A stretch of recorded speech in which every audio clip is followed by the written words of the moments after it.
Karen chainsawed through my fence at 7:15 a.m. because walking to the mailbox took her an extra 30 seconds. I bought her entire property and turned it into a dog park. But let me back up, because the chainsaw morning was just the beginning of the most insane HOA revenge story you've ever heard. Picture this. I'm drinking coffee in my kitchen when I hear power tools firing up way too close to my house.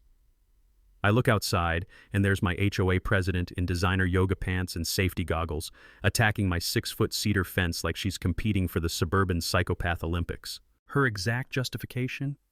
This shortcut saves me time, and I have important HOA business. Important HOA business. With a chainsaw. At 7 in the morning. Wood chips flying everywhere, the smell of sawdust mixing with her expensive perfume, and this woman standing there like she'd just performed community service instead of committing felony property destruction. So I smiled real wide, pulled out my phone, and started documenting what would become Karen's very expensive mistake. What would you have done? Called the cops immediately, or let her dig her own grave deeper? Drop a comment below and tell me where you're watching from, and make sure you're subscribed to HOA Stories, because these neighborhood nightmares are everywhere. Let me back up and tell you how I ended up living next to a woman who thinks property destruction is a valid time-saving strategy. 6 months earlier, I was Jake Morrison, recently divorced electrician looking for a fresh start after my marriage imploded. The settlement left me with enough cash to buy a modest ranch house in Willowbrook Estates, one of those cookie-cutter developments that promises family-friendly HOA management and community-focused living. What they don't mention in the brochures is that your community focus might involve chainsaws. I chose this neighborhood specifically because I wanted stability for my twin daughters, Emma and Sophie, who are 8 years old and spend every other weekend with me. After months of apartment living and awkward custody exchanges in parking lots, I needed a real home with a real backyard where we could plant vegetables and build tree forts and do all the dad things I'd been dreaming about during those lonely Tuesday nights. The house was perfect. 3 bedrooms, decent-sized lot, and the kind of quiet street where kids could ride bikes without dodging traffic. Willowbrook Estates looked like suburban paradise on steroids. 47 homes built in the mid-90s, mostly middle-class families and retirees, the kind of place where people actually wave when they drive by instead of pretending you don't exist. The HOA dues were reasonable at $85 monthly, supposedly covering landscaping and snow removal. Most of my neighbors seemed refreshingly normal. Elderly couple named Henderson next door who brought me homemade cookies that actually tasted homemade. Young family called Rodriguez across the street with kids who immediately adopted my daughters into their sidewalk chalk empire. Everyone seemed genuinely welcoming, which should have been my first clue that something was lurking beneath all that suburban perfection. I spent the first 6 months renovating like a man possessed, partly because the house needed work, and partly because staying busy kept me from thinking about how quiet the place was when my daughters weren't there. New fence around the backyard, raised bed vegetable garden, small workshop shed where I could do electrical side jobs. The fence was my pride and joy. 6-foot cedar boards, galvanized hardware installed exactly 2 feet inside my property line because my divorce lawyer had drilled into my head that boundary disputes are expensive headaches nobody needs. I even had the property surveyed before installation, because getting burned once by lawyers and paperwork teaches you to do everything by the book or pay for it later. That fence blocked the direct path from Karen Delacroix's corner lot to the neighborhood mailbox cluster. Previously, she'd cut through the empty lot that became my property, but now she had to walk an extra 30 seconds around the block like every other human being on planet Earth. For most people, this would be a minor adjustment requiring maybe 2 seconds of thought. For Karen, this was apparently grounds for declaring holy war. Karen had been HOA president for 6 years running, mostly because nobody else wanted the job, and she ran unopposed in elections that drew maybe 12 voters on a good day. She lived in the biggest house on the corner lot, drove a white Escalade with personalized plates reading HOA Queen like some kind of suburban monarchy, and had a husband who traveled constantly for work. The neighborhood kids were legitimately terrified of her. Parents crossed the street to avoid conversation, and she had a reputation for measuring grass height with an actual ruler and sending violation letters written in red ink like some kind of homeowners association blood oath. Her first approach was what you might call diplomatically entitled. She knocked on my door 3 days after I finished the fence, wearing a fake smile and carrying a plate of store-bought cookies, still in the plastic container. "I was wondering if you'd consider installing a gate for community access," she said, like she was offering me the chance to donate to charity. It would really help with neighborhood walkability. I politely explained that it was my property, my privacy, and my daughter's safety zone.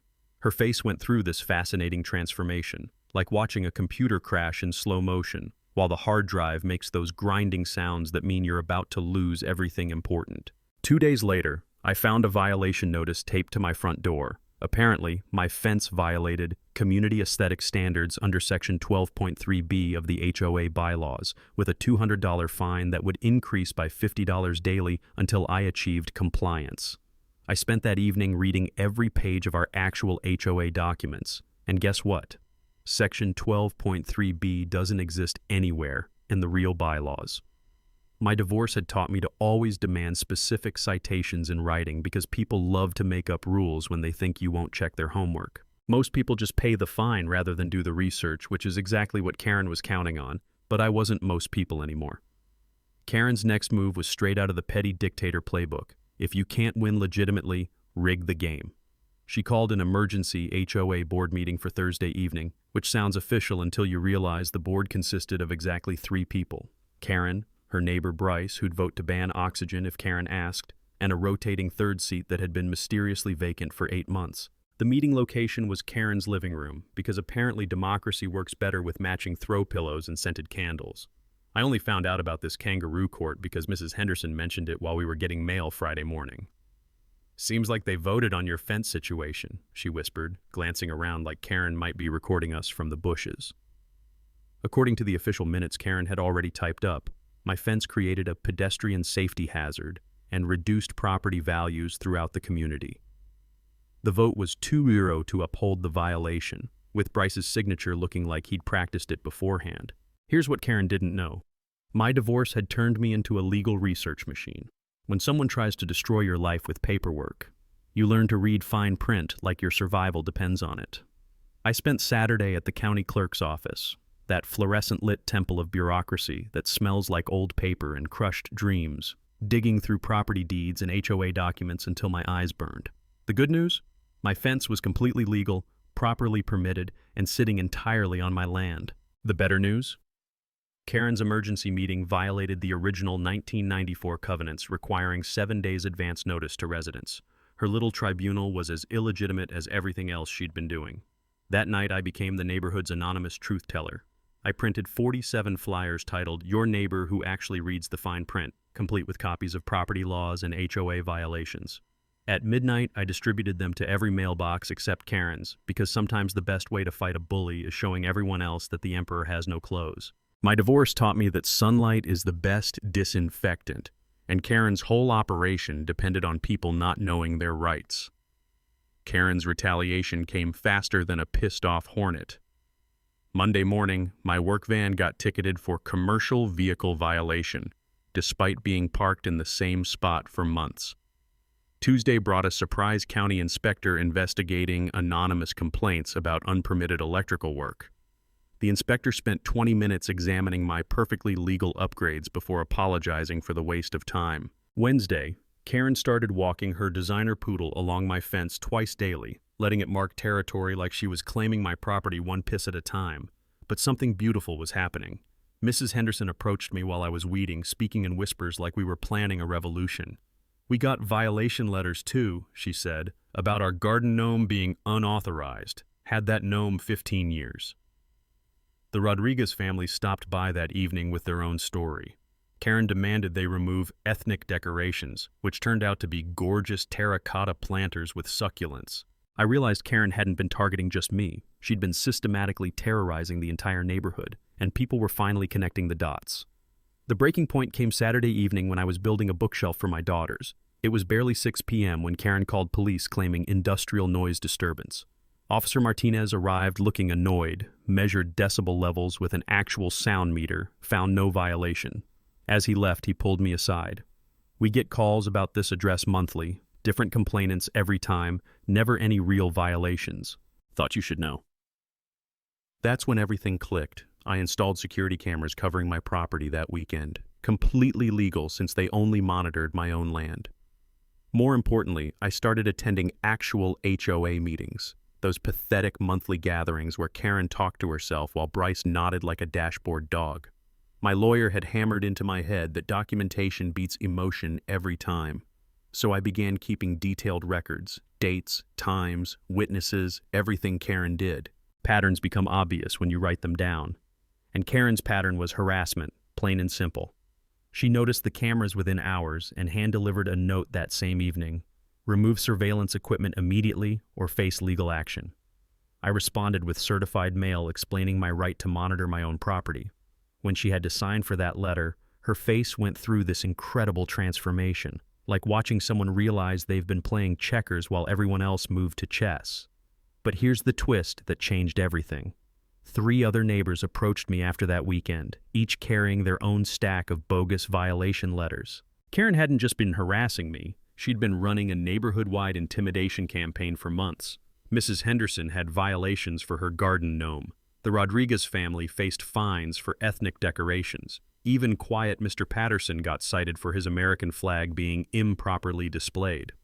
What I thought was a personal dispute was actually a systematic abuse of power, and now I had allies who were just as fed up as I was. Karen had made her first real mistake.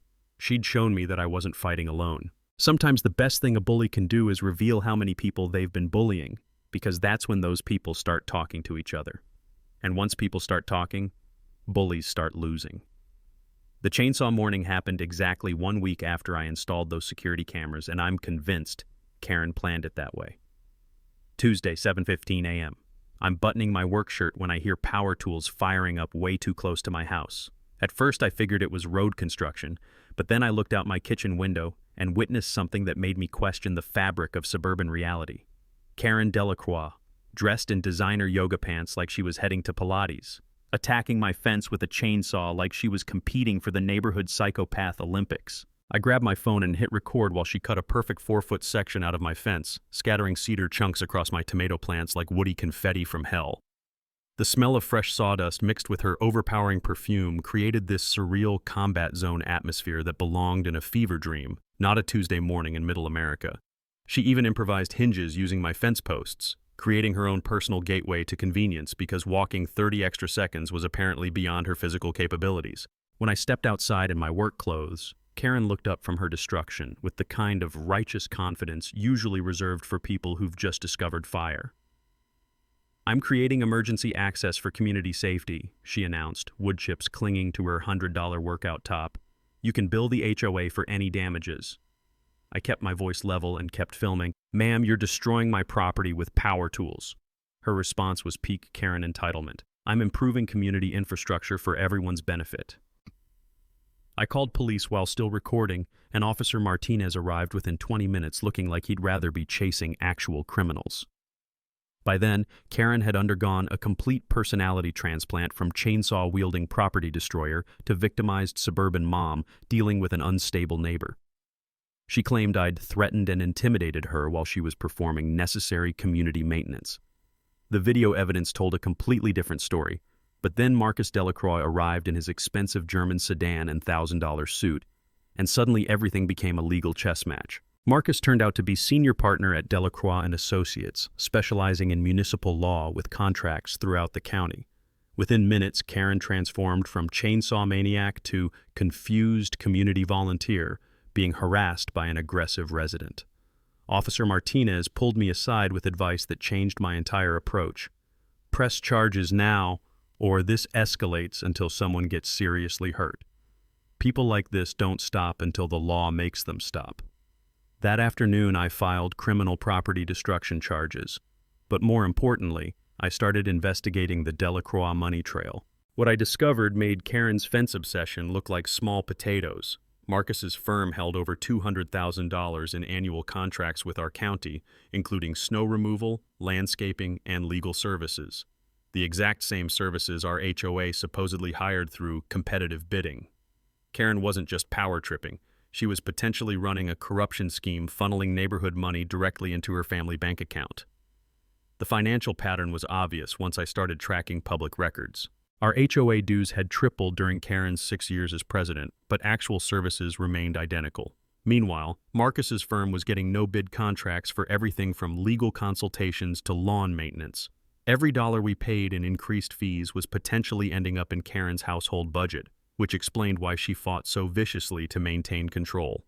The community awakening happened organically when neighbors started connecting dots. Mrs. Henderson's garden gnome violation came right after she questioned HOA expenses at a meeting. The Rodriguez family got solar panel citations the day after requesting financial transparency. Sarah's kid's swing set became aesthetically non-compliant hours after she suggested competitive contractor bidding. Karen had been systematically retaliating against anyone who threatened her financial arrangement, using fake violations as weapons to silence dissent. Karen's counterattack was predictably desperate. She filed complaints claiming my security cameras violated community privacy standards that existed nowhere in our actual bylaws. She organized an emergency meeting about my threatening behavior, expecting her usual audience of 3 sycophants and getting shocked when 12 residents showed up demanding answers. When I played the chainsaw video, you could hear a pin drop except for people's jaws hitting the floor. That's when Eleanor Matsushima changed everything. This quiet, elderly woman who'd lived here since construction stood up with the kind of authority that makes courtrooms go silent. "I've been reviewing our governing documents," she said, producing a thick folder, "and none of these violations have any legal basis whatsoever." Eleanor was a retired paralegal who'd been quietly documenting Karen's illegal rulemaking for months, waiting for the right moment to strike. She had evidence that Karen's additional restrictions violated both our original covenants and state HOA law. Eleanor volunteered to help me file complaints with state oversight boards I didn't know existed, and suddenly Karen's face went through this incredible transformation, like watching someone realize they've been playing poker with their cards face up while everyone else could see their bluff. She stormed out, slammed the door hard enough to crack the frame, and burned rubber, leaving the parking lot like she was fleeing a crime scene. But as I watched her taillights disappear, Mrs. Henderson grabbed my arm with surprising strength. "She once tried to fine us for our grandson's birthday party being too loud," she whispered. 8-year-old singing happy birthday was apparently a noise violation. That's when the full scope hit me. We weren't just fighting one unhinged neighbor. We were dismantling years of systematic terrorism that had been poisoning our entire community, one bogus violation at a time. Karen's lawyer husband entered the fight like a corporate shark who'd just smelled blood in perfectly manicured suburban waters. Marcus Delacroix appeared at my door Thursday evening carrying a briefcase that probably cost more than my truck, delivering a cease and desist letter printed on letterhead so expensive you could probably frame it. The demands were elegantly simple: remove my security cameras, stop harassing his wife, and pay $3,000 in community damages for the emotional distress I'd allegedly caused Karen. The unspoken message was even simpler: back down now, or we'll bankrupt you fighting legal battles you can't afford. My divorce had taught me to recognize intimidation tactics wrapped in legal language, so I called Patricia Huang, the HOA specialist Eleanor recommended. Patricia took one look at Marcus's threat letter and burst out laughing like someone had just told her the world's best lawyer joke.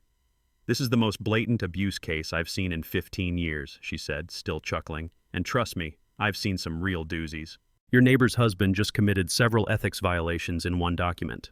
Apparently threatening residents while representing their HOA created conflicts of interest that could cost Marcus his law license, especially when his firm was simultaneously profiting from community contracts." Patricia ordered a complete title search of every property in Willowbrook, which sounded about as exciting as watching paint dry, until she called me 3 days later with news that made my coffee cup slip right out of my hands. Karen's corner lot had been designated as community green space in perpetuity, according to the original 1994 developer agreements. Her $600,000 house was sitting on land that legally belonged to every resident in the neighborhood. Every improvement she'd made, the pool house, expanded driveway, even her precious garden, technically belonged to all of us. Karen had been playing dictator over property she'd never actually owned. The smell of irony was so thick you could cut it with Karen's chainsaw. While Patricia was uncovering this legal bombshell, Eleanor was organizing residents at the library with the efficiency of a retired paralegal who'd been waiting her whole life for this moment. 23 households showed up, more community engagement than we'd seen during Karen's entire 6-year reign of terror. I presented our timeline of harassment while Eleanor provided legal context, and watching people's faces as they realized they'd been systematically scammed was like watching light bulbs turn on across a dark neighborhood. When we voted on demanding Karen's resignation and financial audit, the result was so unanimous you could hear the collective exhale of relief echoing off the library walls. But Karen's response was pure, scorched earth warfare. She filed harassment complaints with the sheriff claiming Eleanor and I were running a criminal conspiracy against her family. She provided edited video that made me look like an aggressive maniac, carefully removing the parts showing her attacking my fence with power tools. She even requested restraining orders to prevent me from attending HOA meetings, essentially trying to use the courts to silence community oversight. But desperation makes people sloppy, and Karen was operating in full panic mode. The Henderson couple revealed she'd offered them $500 cash to sign a statement supporting her harassment claims. Sarah shared that Karen promised to waive her kids' swing set violation in exchange for testimony about my threatening behavior. The pattern was obvious to anyone with half a brain. Karen was attempting to manufacture evidence and buy witnesses, which crosses the line from HOA abuse into felony territory. Then Karen made the mistake that turned community annoyance into parental fury. She approached my daughters at their elementary school, cornering Emma and Sophie near the playground while offering them candy and asking questions about Daddy and whether I ever acted scary at home. Multiple parents witnessed this interaction and immediately reported it to the principal, who banned Karen from all school property faster than you can say inappropriate contact with minors. When my ex-wife called asking about some unhinged woman trying to get dirt on me, I realized Karen had escalated from property disputes to attempted character assassination using 8-year-old children as weapons. The community response was like watching a sleeping giant wake up and stretch its muscles. Residents began systematically documenting every crazy thing Karen did, creating an evidence file that grew thicker than a phone book. Each desperate move she made strengthened our legal position while revealing her true character to the few neighbors still giving her benefit of the doubt. Local reporters started sniffing around the financial irregularities, and suddenly neighborhood dispute stories became HOA corruption investigation headlines that made Karen look like a suburban mob boss. Patricia filed for emergency hearings while Eleanor discovered $23,000 in improvement funds paid to Marcus's law firm for mysterious undefined services. The money trail showed landscaping contracts awarded to Marcus's buddies without competitive bidding, plus year-round snow removal payments despite services only happening during actual winter. Karen's HOA presidency was starting to look less like community service and more like organized crime with better yard maintenance. But here's the twist that changed everything. While we were building our legal case, Karen was building her own destruction. Her increasingly erratic behavior was scaring even her former allies, and Bryce, her loyal rubber stamp, finally grew a spine and started questioning her decisions. When your most devoted follower starts backing away, you know you've crossed into truly dangerous territory. The question wasn't whether Karen would crash and burn anymore.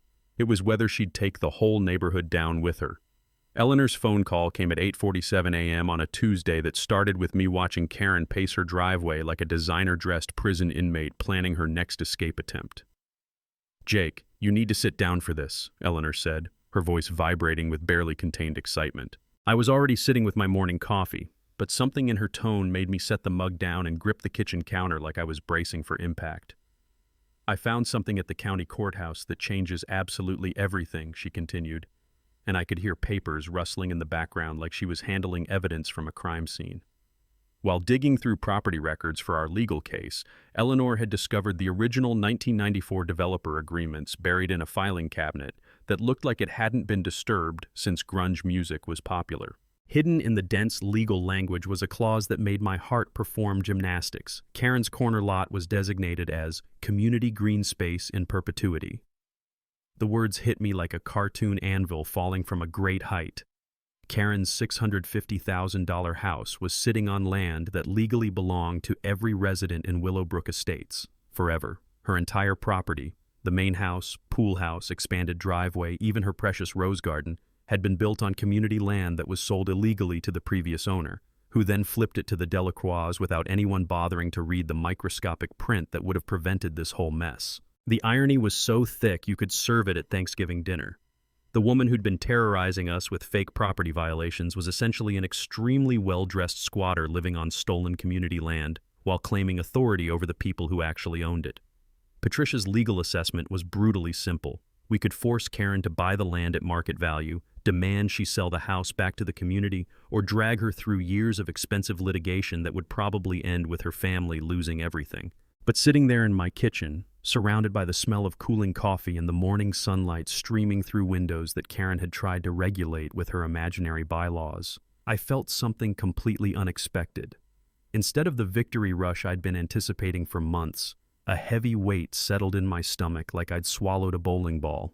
This discovery gave us the power to destroy Karen's family as completely as she'd tried to destroy our community, and the opportunity for perfect revenge felt absolutely awful. Eleanor seemed to read my emotional state through the phone lines. "We're not trying to destroy lives here, Jake," she said in that calm, wise voice that made me understand why she'd been such an effective paralegal. "We're trying to restore fairness and heal our community. There's a difference between justice and cruelty, and that difference defines what kind of people we choose to be." That evening's emergency community meeting drew 34 residents to the library conference room, more people than had attended every HOA meeting in the past 3 years combined. The air buzzed with nervous energy and the distinctive smell of institutional coffee mixed with anticipation. Eleanor presented her findings with the methodical precision of someone who'd spent decades handling legal documents, and watching our neighbors' faces as they processed the implications was like watching a slow-motion explosion of understanding ripple through the room. The psychological shift was immediate and dramatic.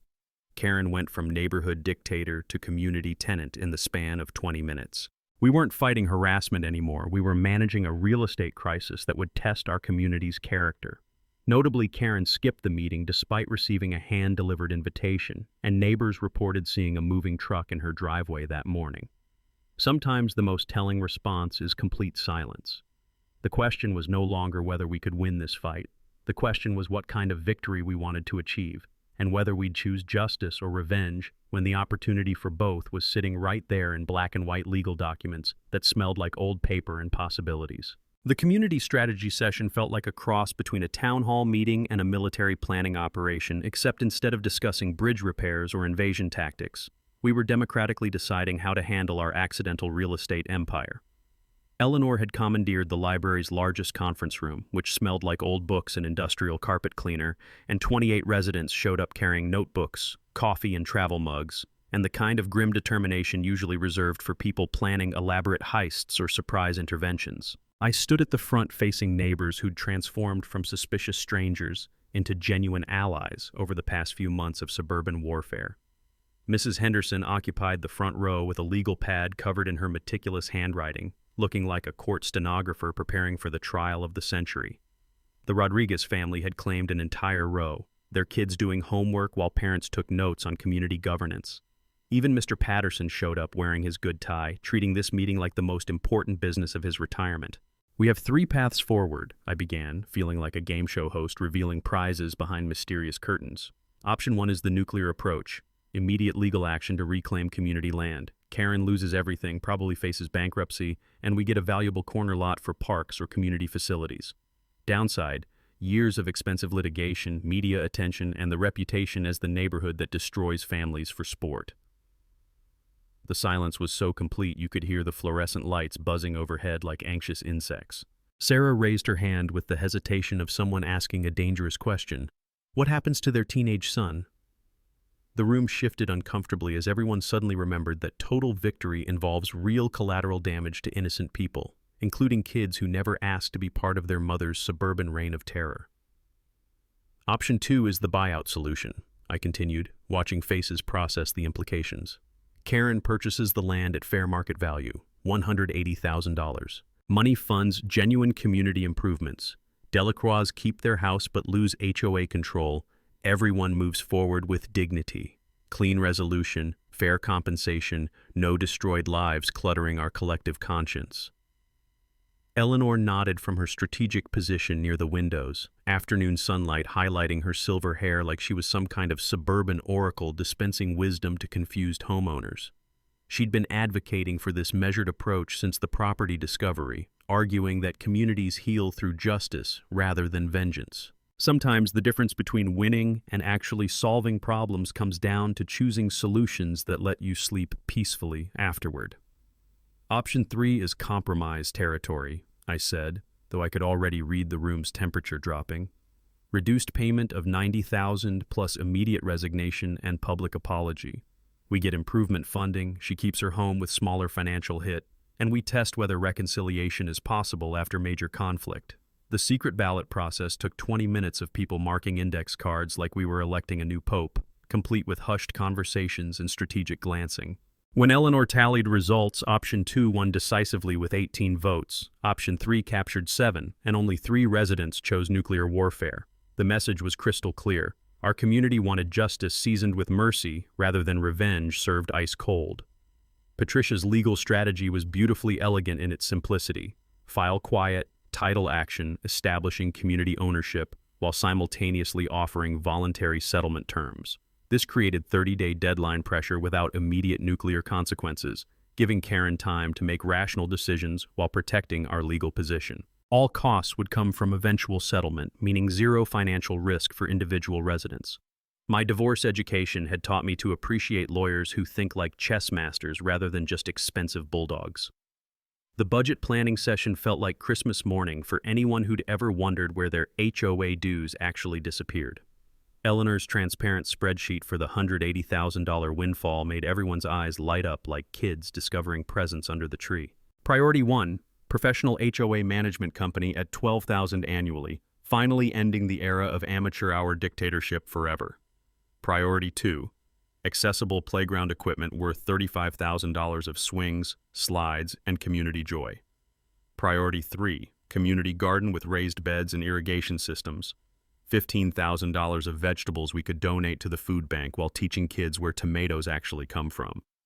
Remaining funds would earn interest in emergency reserves, protecting against future special assessments and major repair surprises. For the first time in years, residents were excited about HOA finances instead of dreading them. Transparency works magic, transforming suspicious neighbors into engaged community stakeholders who actually want to participate in local governance. Meanwhile, I spent evenings repairing chainsaw damage to my fence using premium materials that would outlast Karen's entire HOA presidency. Where she'd destroyed, I installed a decorative gate my daughters could use accessing the future community garden. Transforming destruction into improvement felt like the perfect metaphor for everything we were accomplishing together. Sometimes the best response to someone trying to tear down your boundaries is building something beautiful and permanent in their place.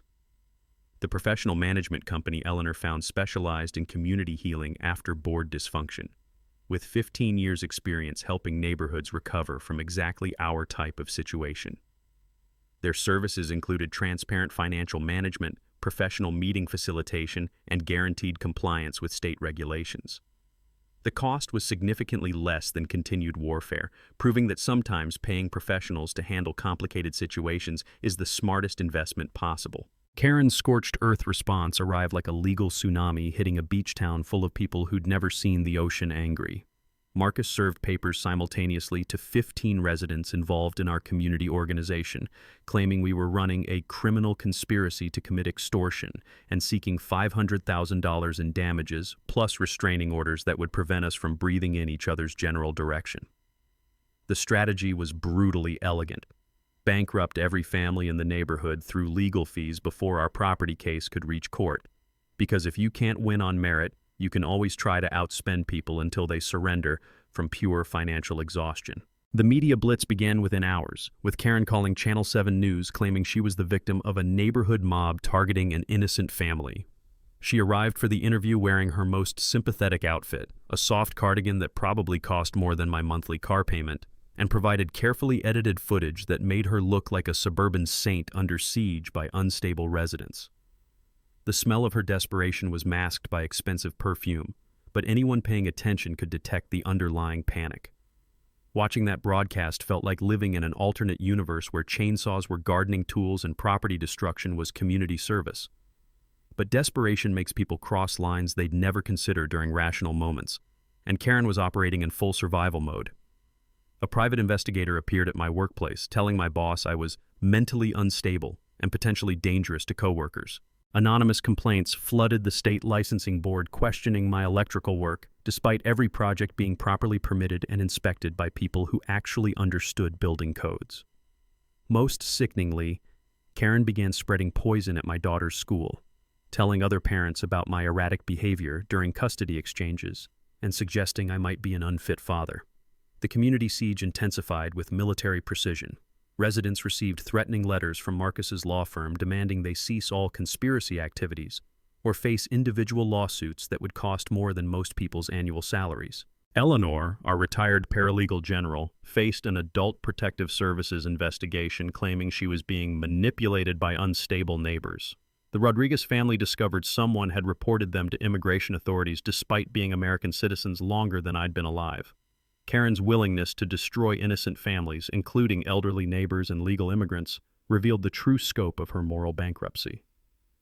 Marcus froze our HOA bank accounts, claiming fiscal mismanagement, leaving us without snow removal, just as winter weather hit with the timing of a cosmic practical joke. Legal bills mounted like credit card debt during a gambling addiction, as residents collectively spent 15,000 monthly fighting lawsuits designed to drain resources rather than resolve anything. Karen's financial warfare was working. Forced surrender through bankruptcy because most working families can't sustain legal battles indefinitely. Then Karen made the mistake that turned community annoyance into parental fury. She cornered my daughters at their elementary school, approaching Emma and Sophie near the playground with questions about Daddy's friends and whether I ever acted scary at home. The sound of other parents' shocked voices as they intervened still echoes in my nightmares. When the principal called to explain that Karen had been banned from all school property, my hands shook so badly I nearly dropped the phone. My ex-wife's call that evening confirmed my worst fears. Some completely unhinged woman approached me at the grocery store asking about your mental health and parenting, she said, her voice tight with protective anger. Jake, this person is dangerous. What the hell is happening over there? Hearing genuine concern from someone who'd divorced me was somehow more terrifying than any legal threat Marcus could file. But Karen's nuclear tactics were backfiring in spectacular fashion. Her surveillance operation was hemorrhaging money faster than a yacht with a hole in its hull, suggesting the Delacroix family was financially bleeding while accomplishing nothing except documenting their own illegal harassment. Marcus's law partners were reportedly questioning the ethics violations and frivolous litigation that threatened their municipal contracts worth hundreds of thousands annually. Sometimes the most effective strategy against enemies is giving them enough rope to hang themselves while staying safely out of range. Officer Martinez started making regular patrol stops, not because of Karen's complaints, but because her behavior had escalated beyond neighbor disputes into genuine criminal territory. During one visit, he shared something that made my blood run cold. 17 different complaints about various residents in 30 days, all from the same address. Someone's weaponizing our department, and that's not normal suburban conflict anymore. The community's response was methodical documentation of every crazy thing Karen did, creating an evidence file that looked like preparation for a war crimes tribunal. Patricia filed sanctions motions against Marcus while requesting expedited hearings on our property case, but the psychological cost was devastating. I lay awake calculating how long my savings could sustain legal bills while protecting my daughters. Eleanor's health visibly deteriorated under constant harassment, and several neighbors discussed surrender despite knowing it would only encourage Karen's terrorism of future victims. Here's the twist that changed everything. While we were building our legal fortress, Karen was simultaneously destroying her own credibility so thoroughly that even her former allies started backing away. Bryce, her loyal rubber stamp, finally grew a spine and publicly questioned her judgment during a neighborhood encounter. When your most devoted supporter abandons ship, you know the vessel is taking on water faster than anyone can bail. The knock on my door Tuesday morning had a different quality than the usual parade of process servers, more official, more serious, carrying the weight of federal authority that makes your coffee taste like sawdust, even when you've done nothing wrong.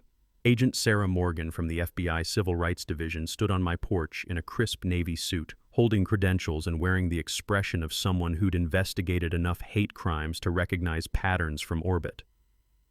Mr. Morrison, we understand you've been documenting systematic harassment targeting Hispanic families in your community, she said. And my stomach dropped as I realized Karen's bigotry had escalated into federal crime territory. The interview lasted 3 hours, with Agent Morgan methodically reviewing Eleanor's documentation, while the smell of her government-issued coffee filled my kitchen like evidence of bureaucratic seriousness. Karen's harassment of the Rodriguez family, reporting legal citizens to immigration authorities, demanding removal of ethnic decorations, questioning their right to live in American neighborhoods, constituted civil rights violations that carried prison sentences measured in years rather than the slap-on-the-wrist fines we'd been expecting. Eleanor's paralegal training had created an evidence trail so thorough that federal investigators were genuinely impressed by witness statements, recorded conversations, and timeline documentation that revealed systematic discrimination patterns. Marcus's prestigious law firm was disintegrating faster than a house of cards in a hurricane. Emergency partner meetings addressed growing scandals threatening municipal contracts worth hundreds of thousands annually, while their malpractice insurance company questioned coverage for the frivolous lawsuit epidemic Marcus had unleashed. The state bar investigation had accelerated from routine inquiry into active prosecution, and Marcus faced an ultimatum from his own partners: resolve this neighborhood nightmare immediately, or face partnership termination plus potential disbarment that would end his legal career permanently. But the school district crisis revealed Karen's most disturbing escalation yet. Principal Williams provided security footage showing Karen approaching multiple children near the playground, offering expensive toys while asking inappropriate questions about their parents' activities and relationships. The footage captured her targeting not just my daughters, but several kids whose families had opposed her HOA dictatorship. School district lawyers were preparing criminal referrals for attempted child manipulation, and Karen faced permanent banning from all educational facilities in 3 counties. Karen's surveillance operation had metastasized into something resembling a suburban intelligence agency run by someone who'd watched too many spy movies.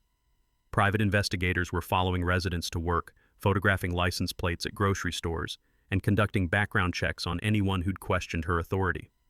The Henderson couple were cornered at their doctor's office by investigators asking invasive questions about their medical conditions and financial resources.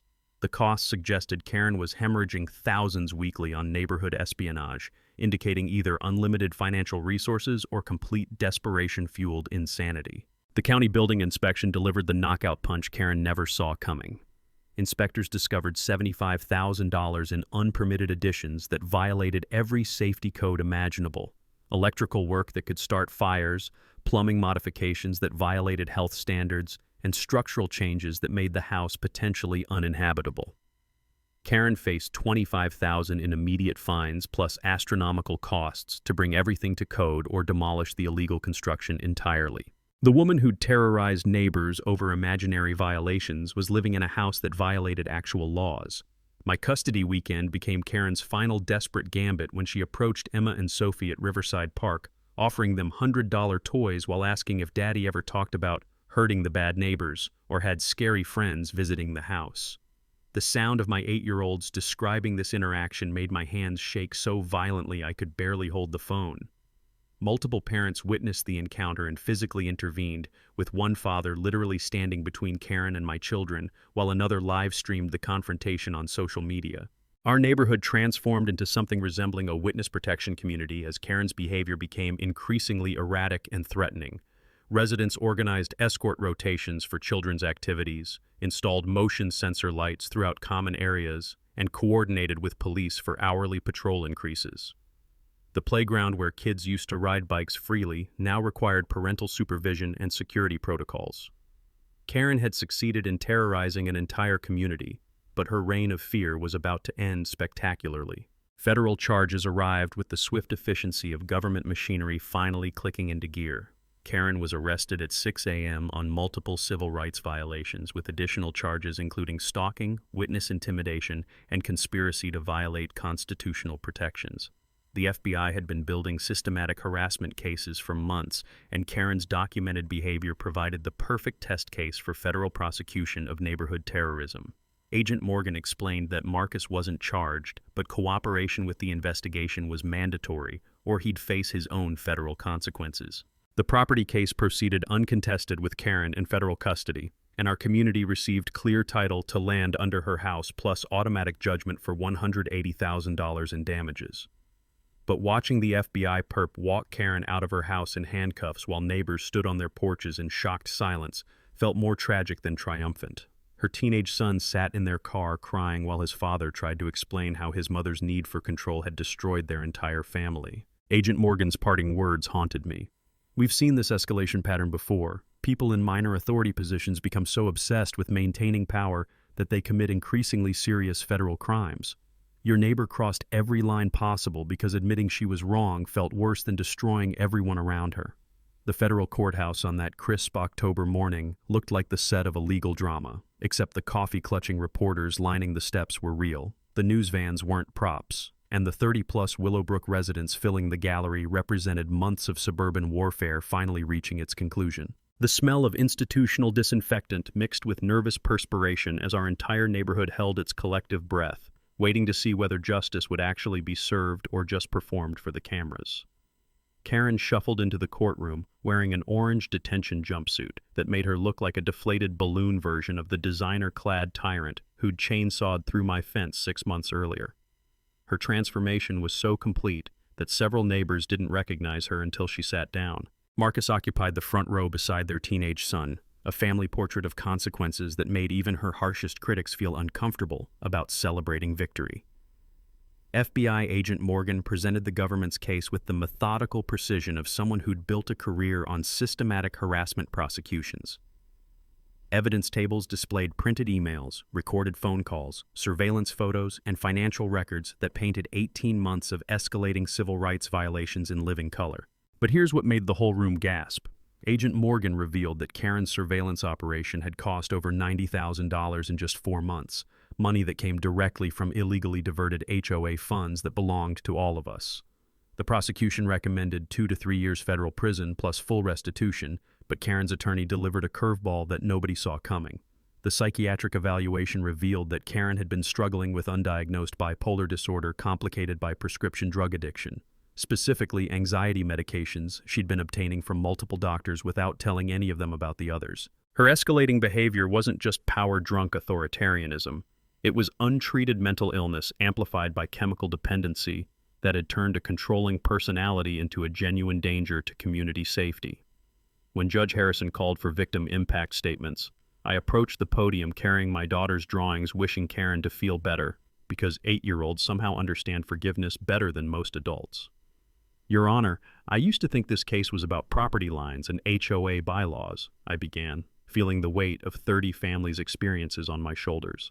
But standing here today, I realize it was actually about what happens when fear and mental illness collide with unchecked authority, and how communities can choose healing over revenge even when revenge feels justified. I described the fear, the financial stress, the systematic intimidation that had poisoned our neighborhood, but I also talked about what we'd learned about ourselves. We discovered that ordinary people can build extraordinary solidarity when they're fighting for something bigger than individual grievances, I said. And several reporters started scribbling notes about the community organizing aspects of our story. But Eleanor's statement delivered the mic drop moment that would end up on evening news across the country. She approached the podium with a thick folder and the quiet confidence of someone who'd spent months documenting every detail of Karen's reign of terror. Your Honor, Mrs. Delacroix didn't just violate civil rights and misappropriate funds, Eleanor said, her voice carrying the authority of someone who'd survived decades of legal battles. She violated the fundamental principle that authority exists to serve communities, not to terrorize them. Then Eleanor opened her folder and revealed the bombshell nobody saw coming. Our investigation discovered that Mrs. Delacroix's harassment campaign targeted 14 of the 16 households that had questioned HOA finances over the past 3 years. This wasn't random neighbor conflict. This was systematic retaliation designed to silence financial oversight and maintain a corruption scheme that funneled community money into her family's business interests. The courtroom erupted in whispers as people processed the revelation that Karen's behavior was even more calculated than anyone had realized. She hadn't just been a crazy neighbor. She'd been running an organized intimidation campaign to protect a financial fraud operation that had stolen tens of thousands of dollars from working families. Judge Harrison's sentence reflected both the severity of the crimes and our community's advocacy for restorative justice. 18 months supervised release with mandatory treatment, full restitution of $127,000 in misappropriated funds, $50,000 for community healing programs, and permanent relocation away from our neighborhood. The court notes that victims advocating for their abusers' rehabilitation rather than maximum punishment demonstrates the kind of community character that makes democracy work, the judge said, and I felt proud of what we'd accomplished together. The property settlement was swift and decisive. Our community received clear title to Karen's land plus fair market compensation, while the Delacroix family would relocate for fresh starts that might actually help them heal as people rather than just change their address. But the moment that will stick with me forever came as we left the courthouse. A reporter asked what I'd learned from fighting Karen's tyranny, and I looked back at the building where justice had actually been served, then at 30 neighbors who'd transformed from frightened victims into engaged citizens. I learned that the best way to defeat a bully isn't to become one yourself, I said. It's to build something so strong and positive that bullying becomes irrelevant. That soundbite ended up on 3 national news programs, but more importantly, it captured what our neighborhood had really accomplished. We'd proven that ordinary people can choose extraordinary responses to extraordinary circumstances. 6 months after the courthouse victory, Willowbrook Estates graced the cover of Community Living magazine as Neighborhood of the Year, complete with glossy photos of children playing on our new accessibility-equipped playground and a feature story about the HOA that chose healing over revenge. Property values had jumped 15%, not because we'd gotten rid of Karen, but because we'd proven that ordinary neighbors could solve extraordinary problems when they worked together instead of suffering in isolation. The transformation still amazes me every morning when I drink coffee in my kitchen, looking out at the community garden growing where Karen's house once cast shadows over our street. Our $230,000 community fund had become the gift that kept giving. Playground equipment that made every parent smile, raised garden beds producing vegetables we donated to the food bank, and an emergency reserve that meant no more surprise bills when life happened to our infrastructure. My daughters had healed in ways that made me proud to be their father. Emma no longer flinched when strangers approached at the playground, and Sophie had stopped having nightmares about the angry lady with the loud machine. Family therapy taught us all that scary experiences can become strength when you process them with love and honesty. Their favorite part of our neighborhood now was the community garden, where they'd learned that beautiful things can grow from ugly situations if you're patient and tend them carefully. Eleanor had transformed from retired paralegal into full-time community healing specialist, helping 12 other neighborhoods navigate conflicts without the legal bloodbath we'd endured. Conflict is just democracy that hasn't found its voice yet, she'd tell frustrated residents.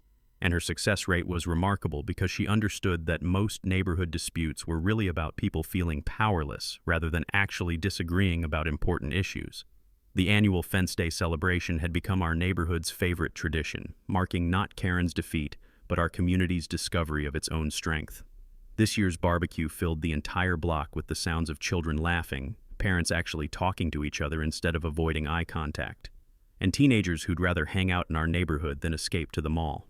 Mrs. Henderson's grandson, now 10, had appointed himself the official neighborhood historian, interviewing residents about the time when neighbors learned to be friends. Karen's recovery updates came through Marcus every few months, and they'd become genuinely hopeful rather than just legally required check-ins. She was thriving in Colorado, working with a nonprofit that helped families navigate housing discrimination, and had become an advocate for mental health awareness in community leadership roles. She sends her gratitude for how you all handled everything, Marcus had written in his last email. She knows she could have lost everything, and your community's mercy gave our family a chance to heal instead of just survive. The house where the Delacroix once lived had become our community center, complete with meeting rooms that smelled like fresh paint and possibility rather than conflict and fear. I taught monthly workshops on property rights and democratic participation, sharing practical knowledge that could prevent future neighborhood disasters. My favorite part was watching new residents' faces when they realized they lived somewhere that actually cared about their well-being rather than just collecting their dues. My relationship with Sarah had evolved from crisis partnership into something permanent that made my daughters giggle and plan wedding decorations without any prompting from adults. My woodworking hobby had become a neighborhood service, building custom fences for residents who wanted boundaries that marked friendship rather than territory. Every project reminded me that the strongest barriers are the ones that protect what you love rather than exclude what you fear. The newest family moving into our renovated community center house got the full Willowbrook welcome. Homemade cookies from Mrs. Henderson, help installing their mailbox from the Rodriguez family, and a complete neighborhood history delivered with enough humor to make trauma educational. Their kids immediately joined the sidewalk chalk empire and backyard soccer leagues, proof that we'd actually created the kind of place where children could grow up feeling safe and included. Standing in my backyard last weekend, watching neighbors gather for another impromptu barbecue, I realized we'd learned something more valuable than how to fight bullies. We'd discovered how to build communities so strong and positive that bullying becomes irrelevant. The fence that started everything now marked the boundary of a neighborhood where people chose to solve problems together rather than suffer alone. Got your own HOA horror story? Drop it in the comments below. Share your battle scars with the HOA Stories community because you're definitely not alone. And there are legal ways to fight back that don't require chainsaws or federal investigations. And smash that subscribe button for more stories about ordinary people who refused to back down when petty tyrants tried to make their lives miserable. Because sometimes the best way to deal with a Karen is to out-organize her with kindness, persistence, and really good documentation. From all of us here at HOA Stories, thanks so much for watching today's HOA Karen Meltdown. If you enjoyed seeing neighbors stand their ground and karma catch up, smash that like button, leave a comment with your thoughts, and subscribe so you won't miss the next HOA drama we bring you.